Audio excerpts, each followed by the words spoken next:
Hey, what's going on, guys? This is Josh here from Polymathics, and today I'd like to discuss approach. And when I say approach, this is the way you approach big things in your life. And for me, this applies to more than just your passion, but to me it's like any big project, anything that you're passionate about.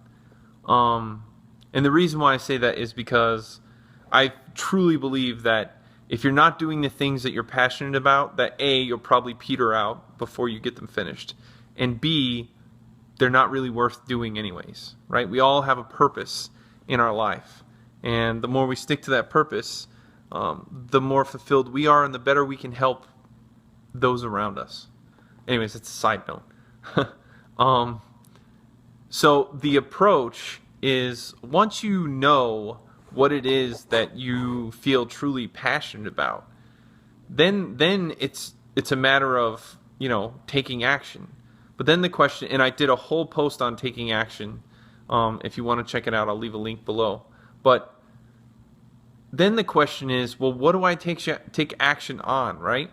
Because to us, our dreams, or even just a big project, looks like a mountain in the distance. And all we say is, that looks too difficult. It seems I wouldn't even know where to begin. And, as the old saying goes, the first thing just starts with a step, right? Just take one step forward, one step at a time. And that's true, but even still, that's like a great philosophy, but still, like, how do you figure out what those steps are, what direction they need to go? Because let's face it, when you're climbing a mountain, if you take the wrong step, it could be detrimental, and you could very easily be finished for good.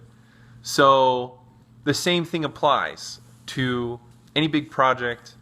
And so what I like to do is I like to think about it like you have to look at it both from a big perspective and a little perspective. You want to break things down, and this is something that polymaths throughout history have always been very good at, right? They'll find the big pieces, right? And they'll deconstruct those big pieces. So if you know that it takes you 3 steps to get to somewhere, then you break it up into 3 steps. Then each of those steps you break down, and you continue to break them down until there's no lower common denominator, right? And then those lowest common denominators, those smallest steps, those are the things that you take first. And as you go on, forward and forward, the momentum and the action will bring you to bigger steps and further along your path. And to give you an example, just so I'm not just spouting off here, to give you a good example, if someone wanted to become a published author, right? And this is like, I'm talking not even self-published. I'm talking about like for real published, right? You have to consider, like, you have to do a little research. You have to say, okay, what is the current environment like in the publishing industry? And for those of you who know, like, brick and mortar stores are going the way of the dodo bird, and self-publishing is becoming more prevalent as the years go on and on. And but that doesn't mean that there is not a place for the big publishers. The way I see it, and the way a lot of the experts see it, if you don't believe me, like, go look at Seth Godin. He's got tons of great material on this. Is that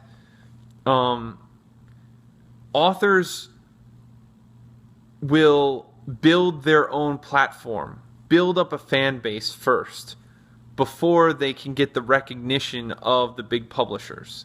Now the benefit, so that's your first step, is like, okay, well, I need a fan base, I need a platform.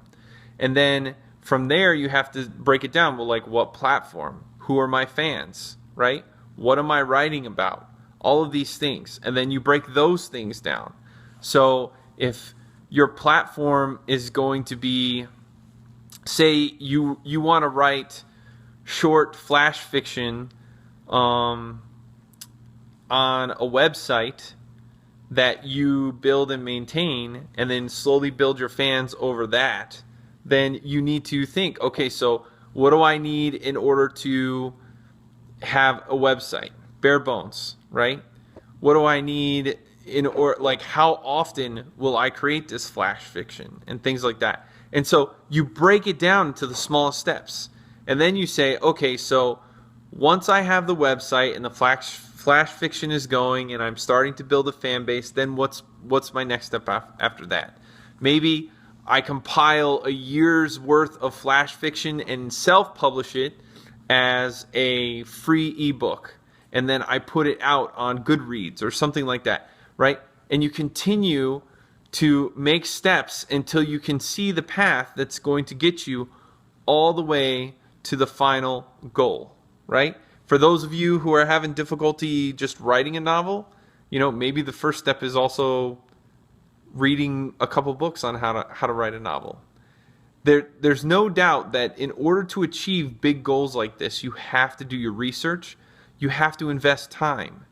And you can't think of these things as one-hit wonders or overnight successes. These are things that are built over time and then suddenly hit critical mass. And even though everybody thinks it happened overnight, most big successes, most of the polymaths throughout history, even though there may have been one day where they hit an epiphany, it took them several decades to get to the point where they had enough knowledge base and power to understand what that all meant.